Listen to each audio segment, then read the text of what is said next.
Hello, good evening. তা আমি এসেছি এই বাড়িতে, এসে এই সবে ফ্রেশ হলাম। রান্নাঘরে মা কিছু বানাচ্ছে, চলো তোমাদের দেখাই মা কি বানাচ্ছে। এখানে নারকেল কুড়িয়ে রেখেছে মা, মনে হয় নাড়ু বানাবে।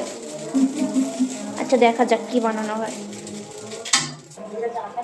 এখানে এখানে একটু চা বসিয়েছি, মশলাদার চা, আদা, গোলমরিচ, লবঙ্গ সব কিছু দিয়ে, ইমিউনিটি বাড়ানোর জন্য।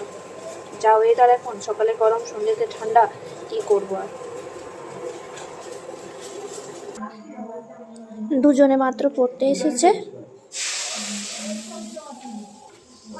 এখানে আছে একটা বিয়ের শাড়ি, ব্লাউজ বানানোর জন্য মাকে দিয়েছে।